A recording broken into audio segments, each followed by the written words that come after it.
வெங்கடேஷாய. ஸ்ரீ வெங்கடேஸ்வரா பக்தி தொலைக்காட்சி நேயர்கள் அனைவருக்கும் இனிய மாலை வணக்கம்.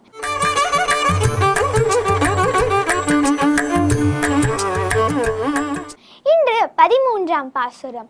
புள்ளின்வாய் கீண்டானை பொல்லா அரக்கனை கிள்ளி கணைந்தானை கீர்த்திமை பாடிப்போய். இந்த பாசுரத்தை கேட்போமா?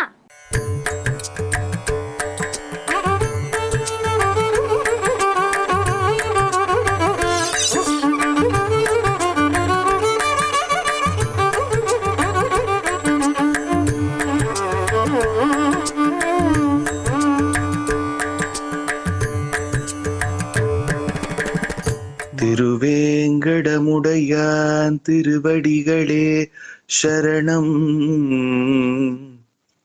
ஸ்ரீமதே ராமானுஜாய நமஹ. ஆழ்வார் திருவடிகளே சரணம். நீளாதுங்கஸ்தனகிரிதடே சுப்தமுத்போத்ய கிருஷ்ணம் பாரார்த்தியம் ஸ்வம் ஸ்ருதி சரசிரசித்தமத்யாபயந்தே ஸ்வோச்சிஷ்டாயாம் ஸ்ரஜினிகலிதம் யாபலாத்கிருத்ய புங்க்தே. கோதாதஸ்யை நம இதமிதம் பூய ஏவாஸ்து பூயः. அன்னவயல் புதுவை ஆண்டாள் அரங்கற்கு பண்ணு திருப்பாவை பல்பதியம் இன்னிசையால் பாடிக் கொடுத்தால் நற்பாமாலை பூமாலை சூடிக் கொடுத்தாலை சொல்லு. சூடிக் கொடுத்த சுடர்கொடியே தொல்பாவை பாடி அருளவல்ல பல்வளையாய். நாடி நீ வேங்கடவர்க்கென்ன விதியென்ன இம்மாற்றம் நாம் கடவா வண்ணமே நல்கு. புள்ளின் வாய்க்கீண்டானை பொல்ல அரக்கனை கிள்ளி களைந்தானை கீர்த்திமை பாடிப்போய். பிள்ளைகள் எல்லாரும் பாவைக்களம் புக்கார் வெள்ளி எழுந்து வியாழ முறங்கிற்று புள்ளும் சிலம்பினகான் போதறி கண்ணினாய் புள்ள குளிர குடைந்து நீராடாதே பள்ளி கிடத்தியோ பாவாய் நீ நன்னாளால் கள்ளம் தவிர்ந்து கலந்தேலோரும் பாவாய்.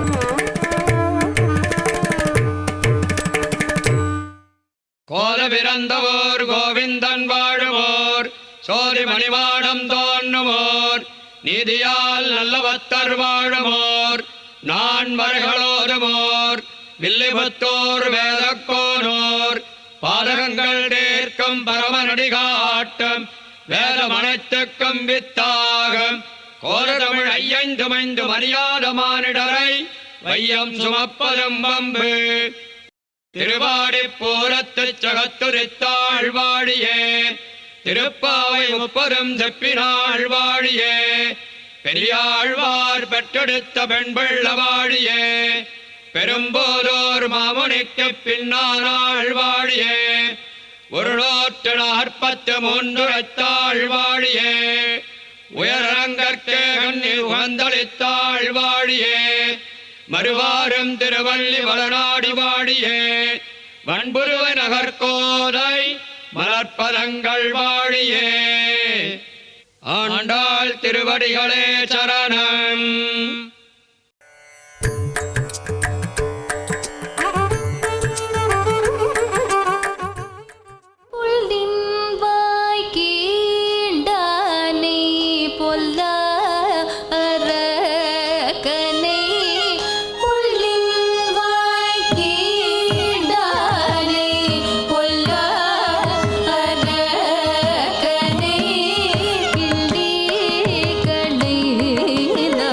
நீ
பாசுரத்தின் கருத்தை பார்க்கலாம்.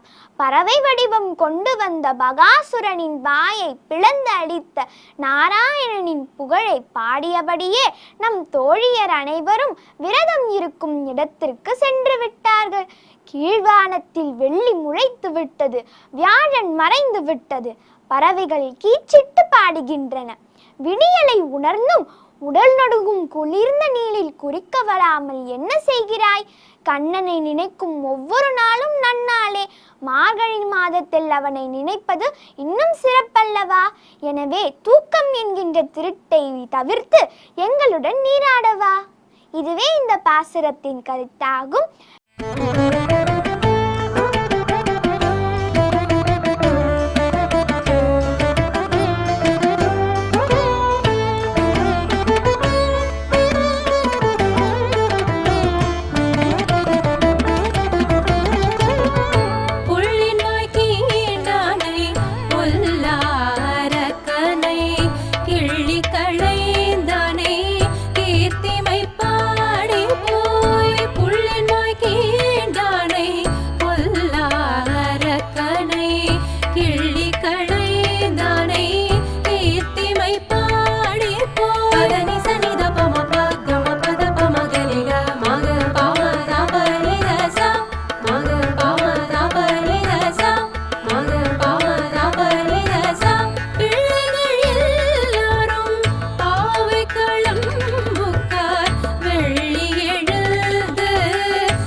அஞ்சுகுடிக்கொரு சந்ததியாய் ஆழ்வார்கள் தம் செயலை விஞ்சி நிற்கும் தன்மையளாய் பிஞ்சாய் பழுத்தாளையாண்டாளை பத்தியுடன் நாளும் வழுத்தாய் மனமே மகிழ்ந்து. வேதம் வல்லார்களைக் கொண்டு விண்ணோர் பெருமான் திருப்பாதம் பணிந்து என்கிற உயர்ந்த அனுஷ்டானத்தை திருப்பாவையிலே 6வது பாசுரம் தொடங்கி 15வது பாசுரம் வரை அதை அனுட்டித்து காட்டுகிறாள் கோபிகா பாவனையிலே இருக்கக்கூடிய ஆண்டாள் நாச்சியார். இன்றைய பாசுரத்திலே எழுப்பப்படக்கூடிய கோபிகை, அவளுக்கு என்ன விசேஷனம் இடுகிறார்கள் என்னால், பாவாய் போதரி கண்ணினாய் என்னெல்லாம் கண்ணழகு படைத்தவள். அந்த கண்ணழகை கொண்டு கண்ணனை உன் வசப்படுத்த எங்களுக்கு கண்ணனை பெற்றுத்தர வேண்டும் என்று இந்த பாசுரத்திலே கேட்கிறார்கள். புள்ளின் வாய் கீண்டானை பொல்லாவரக்கனை கிள்ளிக் களைந்தானை கீர்த்திமை பாடிப்போய் பிள்ளைகள் எல்லாரும் பாவை களம்புக்கார் வெள்ளி எழுந்து வியாழமுறங்கித்து புள்ளும் சிலம்பினகான் போதரிக் கண்ணினாய் குள்ளக்குளிரக் குடைந்து நீராடாதே பள்ளி கிடத்தியோ பாவாய் நீ நன்னாளால் கள்ளம் தவிர்ந்து கலந்து கலந்தேலோரெம்பாவாய். நேற்றைய 12வது பாசுரத்திலே சினத்தினால் தென்னிலங்கை கோமானை செத்த மனத்துக்கினியானை பாடவும் நீ வாய்த்திரவாய் என்று சொன்னார்கள். உடனே அங்கே சிறிய ஒரு பிரச்சனை வெடித்து விட்டது. அது எப்படி திருவாய்ப்பாடியிலே வந்து ராமனுடைய பெயரை நீங்கள் சொல்லலாம் என ஒரே கோஷ்டியாக வந்தவர்கள் 2 கோஷ்டியாக இப்பொழுது பிரிந்து விட்டார்கள். ராமனுடைய பெயரை இங்கே சொன்னது முதல் தவறு. அதற்கு மேலே ராமனை மனத்துக்கினியான் என்று சொன்னது மிக மிக தவறு. என்ன இருந்தாலும் கண்ணன் தான் நமக்கென்று ஏற்பட்டவன். இது கண்ணனுக்கென்றே இருக்கக்கூடிய விரஜபூமி. இங்கே வந்து ராமனை பற்றி பேசினதே தவறு. ராமனை மனத்துக்கினியான் என்று சொன்னால் இப்போ என்ன அர்த்தம் கிடைக்கிறது? கண்ணன் மனதுக்கு கசப்பானவன் என்கிற அர்த்தம் கிடைக்கிறது. அது மிகப்பெரிய தவறு. இப்படி யாரும் சொல்லக்கூடாது என்று ஒரு கோஷ்டி ஆட்சேபித்தார்கள். இன்னொரு கோஷ்டி அவர்கள் என்ன சொன்னார்கள்?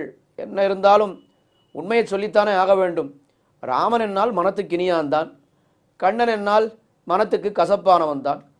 ஆண்டாளே என்ன சொல்கிறாள் நாச்சியார் திருமொழியிலே? வெத்த வெறிதே பெத்த தாய் வேம்பேயாக வளர்த்தாளே. என்ன ஒரு வேப்பங்கட்டியை வளர்த்து வைத்திருக்கிறாள் யசோதை என்று ஆண்டாளே தெரிவிக்கிறாள். உண்மையை சொல்லித்தானே ஆகணும் அப்படின்னு. என்னதான் சொன்னாலும் இது கண்ணனுடைய பூமி, இங்கே ராமனுடைய பெயரை சொல்லக்கூடாதுன்னு இப்படியே இந்த சண்டை போய் கொண்டிருக்கிறது. உடனே பெரியவர்கள் எல்லாரும் வந்தார்கள். வந்து ராமனை சொன்னால் என்ன, கண்ணனை சொன்னால் என்ன?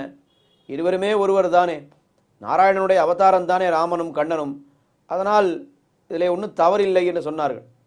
இருந்தாலும் இந்த கோஷ்டி பிரிந்த கோஷ்டி மறுபடியும் சேரமாட்டேன் என்று சொல்லிவிட்டார்கள். இப்போ ராமனுடைய சரித்திரத்தை சொல்லுபவர்கள் எல்லாம், ராமனுடைய நாமத்தை சொல்லுபவர்கள் எல்லாம் தனியாக போகட்டும், கண்ணனுடைய நாமத்தை சொல்பவர்கள் எல்லாம் தனியாக நாங்கள் போகிறோம் என்று சொல்லிவிட்டார்கள். 2 கோஷ்டியும் பிரிந்தார்கள். முதல்ல அந்த கிருஷ்ணனுடைய கோஷ்டி போகிறது. அவர்கள் என்ன சரித்திரத்தை சொல்கிறார்கள்? புள்ளின் வாய் கீண்டானை என்ன அந்த பகாசுர வதம் என்ன, பகாசுரன் என்கிற அசுரன் கம்சனாலே ஏவப்பட்டான், கொக்கு வடிவிலே வந்தான். கொக்கு வடிவிலே வந்தவன் என்ன செய்தான்? கண்ணனை அப்படியே விழுங்கி முடித்துவிட வேண்டும் என்று விழுங்கிவிட்டான். ஆனாலும் அவனுடைய அந்த தொண்டைக்குள்ளே எரிச்சல் ஏற்பட்டது. உடனே கண்ணனை உமிழ்ந்தான். கண்ணன் வெளியிலே வந்து அந்த கொக்கினுடைய வாயை அப்படியே ஒரு வாழலையை கிழிப்பது போல் கிழித்து விட்டான். அவ்வளோதான் சரித்திரம். ரொம்ப சின்ன சரித்திரம் அது. இதை இவர்கள் ரொம்ப அழகாக பாடுகிறார்கள். புள்ளின் வாய் கீண்டானை பள்ளத்தில் மேயும் பறவை உருக்கொண்டு கள்ள அசுரன் வருவானைத்தான் கண்டு புல் இதுவென்னு பொதுக்கோவாய் கீண்டிட்ட பிள்ளை என்று பெரியாழ்வார் இந்த சின்ன சரித்திரத்தை ஒரு பாசுரத்திலே பாடுகிறார். அப்படி இவர்கள் அந்த புள்ளின் வாய் கீண்டானை என்று கண்ணனுடைய பெருமையை பாடி போகிறார்கள். பின்னாலே ராமனுடைய கோஷ்டி வருகிறது. அவர்கள் பெரிய சரித்திரத்தை பாடிவிட்டார்கள். ராமனுடைய அவதாரத்திலேயே மிக மிக முக்கியமான காரியம் எது என்னால் ராவணவதம். அவர்கள் என்ன சொன்னார்கள்? பொல்லாவரக்கனை கிள்ளிக்களைந்தானை. பொல்லாதவரக்கனான ராவணன் அவன் என்ன பண்ணினான்? உடலையும் உயிரையும் பிரிப்பது போலே பெருமாளையும் பிராட்டையும் பிரித்து வைத்தான்.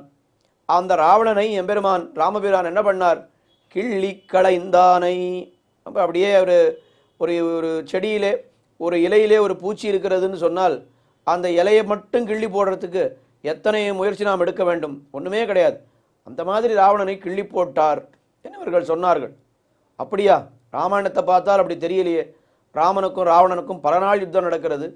ஒரு நாள் ராமன் ஜெயிக்கிறார், ஒரு நாள் ராவணன் ஜெயிக்கிறான் என்று நிறைய கட்டப்பட்டு தானே ஜெயித்தார். என்னால் அந்த கட்டமெல்லாம் ராமன் ரொம்ப ஒரு நாடகம் நடித்து காட்டினார். உண்மையாக ராவணனை முடிக்க வேண்டும் என்னால் ராமன் அனாயாசமாக முடித்திருப்பார். ஆனால் ஒருவேளை இப்படியெல்லாம் தோத்து கொடுத்தால் ராவணன் திருந்தி வருகிறானா என்று பார்ப்பதற்காக தான் தோற்கிறா போலே அவர் பண்ணினாரே தவிர உண்மையாக ராமபிரான் ராவணனிடத்திலே தோற்கவே இல்லை. அது எல்லாம் அவனை கொன்றது கிள்ளி களைந்தது தான். அப்போ புள்ளின் வாய் கீண்டானை பொல்லாவரக்கனை கிள்ளி களைந்தானை கீர்த்திமை பாடிப்போய் அவர்களுடைய அந்த வீரஸ்ரீ வீரச் செயல்களை எல்லாம் பாடிக்கொண்டு போய் பிள்ளைகள் எல்லாரும் பாவை களம்புக்கார். பிள்ளைகள் உன்னை விட சிறிய பெண்கள் எல்லாரும் சிறுமியர்கள் எல்லோரும் பாவைக்களத்திற்கு போய்விட்டார்கள் என்று இவளை எழுப்புகிறார்கள். உடனே புள்ளின்வாய் கீண்டானை பொல்லாவரக்கனை கிள்ளி களைந்தானை கீர்த்திமை பாடிப்போய் பிள்ளைகள் எல்லாரும் பாவை களம்புக்கார். 2 கோட்டியும் பாவைக்களத்திற்கு போய் சேர்ந்து விட்டார்கள். உடனே உள்ளே இருப்பவள் என்ன பொழுது விடிந்ததற்கு என்ன அடையாளம்னு கேட்கிறாள். மறுபடியும் 4-5 பாசுரமாக கேட்கவில்லை. இப்போ உள்ளே இருப்பவள் கேட்கிறாள். என்ன சொன்னால், வெள்ளி எழுந்து வியாழம் உறங்கித்து. வெள்ளி என்னால் சுக்கிரன், சுக்ரோதயம் ஆகிவிட்டது. குரு அஸ்தமித்து விட்டான். அதிகாலையிலே அந்த பொழுது விடியும் பொழுது சூரியோதயம், அதற்கு முன்னால் அருணோதயம், அதற்கு முன்னால் சுக்ரோதயம். சுக்ரோதயமான பிற்பாடு அருணோதயம், சூரியோதயம். அப்போ சுக்கிரன் உதித்து விட்டான் என்று சொன்னால் என்ன அர்த்தம்? அடுத்தது அருணோதயம் தான், பொழுது விடியப் போகிறது என்று வெளியிலே இருப்பவர்கள் சொன்னார்கள். உள்ளே இருப்பவர்கள் என்ன சொன்னால், எல்லாம் நீங்கள் அங்கேயே பார்த்து கொண்டிருக்கிறீர்கள், பார்க்கக்கூடிய நட்சத்திரங்கள் எல்லாம் உங்களுக்கு சுக்கிரனும் குருவுமாக தெரிகிறதே தவிர உண்மையாக சுக்கிரன் இன்னும் உதிக்கவில்லை. வேறு அடையாளம் சொல்லுங்கள் என்னார். உடனே வேறு என்ன அடையாளம் என்னால், வெள்ளி எழுந்து வியாழம் உறங்கித்துன்னு சொன்னாள். புள்ளும் சிலம்பினகான், பறவைகள் ஒலி எழுப்பான் என்றன. முதலிலேயே சொல்லியாச்சு, 6வது பாசுரத்திலேயே புள்ளும் சிலம்பினகான்னு சொல்லியாச்சு. இப்போ மறுபடியும் இங்கே சொல்கிறாள் என்ன, முதல்ல அப்போ எழுந்த பொழுது அந்த பறவைகள் செய்த ஓசை, இப்பொழுது இறை தேட புறப்படுகின்ற போது செய்கிற ஓசை. புள்ளும் சிலம்பினகான் போதரி கண்ணினாய் என்ன அவளுடைய கண்ணழகை வர்ணிக்கிறார்கள். அந்த கண் போது அரி கண்ணினாய் என்னால் புஷ்பத்தை போன்றும் மானை போன்றும் அழகிய கண் படைத்தவள். இந்த கண்ணழகை கொண்டு கண்ணனை வசப்படுத்தி கண்ணனை நீ எங்களுக்கு பெற்றுத்தர வேண்டி இருக்க, இந்த கண் இருக்கிறதே என்ன அதுவே காரணமாக என்னுடைய கண்ணழகை தேடிக்கொண்டு கண்ணன் வரட்டும் என்று நீ உறங்கிக் கொண்டிருக்கிறாய். இது சரியல்ல. போதரி கண்ணினாய், நாம் எல்லாரும் என்ன செய்ய வேண்டும்? குள்ள குளிர குடைந்து நீராடாதே பள்ளி கிடத்தியோ. இந்த வவ்வலிடுகின்ற குளிரிலே யமுனா நதியிலே போய் நாம் குள்ள குளிர குடைந்து படிந்து குடைந்து நீராட வேண்டும். ஆனால் நீ அப்படி பண்ணாமல் நீ என்ன பண்ணுகிறார்? பள்ளி கிடத்தியோ, அங்கே நீ சயனித்து கொண்டிருக்கிறாய் உன்னுடைய வீட்டிலேயே. பாவாய், நீ ரொம்ப அந்த பாவை என்று சொன்னால் ரொம்ப பெருமை தோற்ற ஒரு பெண்களுக்கே உண்டான தனிச்சிறப்பு பெற்ற பெயர் அது. பாவாய் நீ நன்னாளால், நல்ல நாள் நமக்கு கிடைத்திருக்கிறது, நல்ல காலம். இத்தனை நாள் பெரியவர்கள் நம்மை அனுப்ப கண்ணனோடு சேர்க்க வேண்டாம் என்று நினைத்திருந்தார்கள். இப்பொழுது அவர்களே நம்மை சேர்ப்பிக்கிறார்கள். அதுவும் இல்லாமல் மார்கழி மாதம் என்பதனாலே, நல்ல குளிர் என்பதனாலே பெரியவர்கள் யாரும் குளிருக்கு அஞ்சி வெளியிலே வரமாட்டார்கள். இதுதான் நல்ல காலம். இந்த காலத்தை நாம் விட்டுவிட்டால் பிறகு இது கிடைக்காது. உடனே எங்களோடு வந்து நீ கலந்து விடு, கள்ளம் தவிர்ந்து கலந்து எம்பெருமானை தனியாக அனுபவித்து விடலாம் என்று நீ ஒரு திருட்டுத்தனம் செய்து கொண்டிருக்கிறாயே. எம்பெருமானை தனியாக அனுபவிக்கவே கூடாது, அடியவர்களோடு சேர்ந்துதான் அனுபவிக்க வேண்டும். அது பெரிய கள்ளம், களவு. அதை நீ செய்யாமல் எங்களோடு வந்து கலக்க வேண்டும் என்று இந்த பாசுரத்திலே ஒரு உறங்கிக் கொண்டிருக்கிற ஒரு கோபிகையை எழுப்புகிறார்கள். அவளும் வந்து இந்த கோஷ்டியிலே கலந்து கொண்டு அடுத்த திருமாளிகைக்கு செல்கிறார்கள். இந்த பாசுரத்திலே உணர்த்தப்படுகின்ற திவ்ய தேசம் திருக்குடந்தை என்கிற திவ்ய தேசம். ஆறாவமுதன் எழுந்தளிருக்கிறாரே அந்த பெருமாள் தான் இங்கே உணர்த்தப்படுகிறார். ரொம்ப அழகான வார்த்தை, பள்ளி கிடத்தியோ என்று. அவளுடைய அந்த கிடையழகை தானே இவர்கள் ரசித்து மங்களாசாசனம் செய்தார்கள். அப்போ அந்த படுத்துக்கொண்ட பெருமாள்களிலேயே ரொம்ப அழகா படுத்து கொண்டிருந்தவர் யாருன்னு கேட்டால் அவர் திருக்குடந்தை கும்பகோணம் ஆறாவமுதன் தான். அவருடைய சயனமே தனி. உலகத்தில் எந்த பெருமாளிடத்திலேயும் அந்த சயனத்தை பார்க்க முடியாது. உத்தான சயனம் என்று சொல்லுவார்கள். படுத்தா மாதிரியும் இருப்பார், அதே சமயத்தில் கொஞ்சம் எழுந்திருந்தா மாதிரியும் இருப்பார். திருமழிசை ஆழ்வார் அவரிடத்துல வந்து கிடந்தவார் எழுந்திருந்து பேசு என்று, இன்னும் எத்தனை நாள் படுத்துட்டு இருக்கேரே, எழுந்திருந்து என்னோட பேசக்கூடாதான்னு கேட்டார். உடனே பெருமாள் எழுந்திருந்து பேச ஆரம்பித்தார். உடனே வாழிகேசனே நீ பேச வேண்டாம், அப்படியே இருன்னு சொல்லிவிட்டார். அன்று முதல் திருமழிசை ஆழ்வார் திருமழிசை பிரான் ஆகிவிட்டார், ஆறாவமுதன் ஆறாவது ஆழ்வார் ஆகிவிட்டார் என்று இந்த சரித்திரத்தை பார்க்கிறோம். அந்த சயன திருக்கோலத்தில் இருக்கக்கூடிய பெருமாள்களுக்குள்ளே ரொம்ப அழகான பெருமாள் திருக்குடந்தை ஆறாவமுதன். அந்த எம்பெருமான் இந்த பாசுரத்திலே உணர்த்தப்படுகிறார் என்று காஞ்சி சுவாமியினுடைய நிர்வாகம். தொடர்ந்து அனுபவிப்போம். ஆண்டாள் திருவடிகளே சரணம். ஆழ்வார் எம்பெருமானார் ஜீயர் திருவடிகளே சரணம்.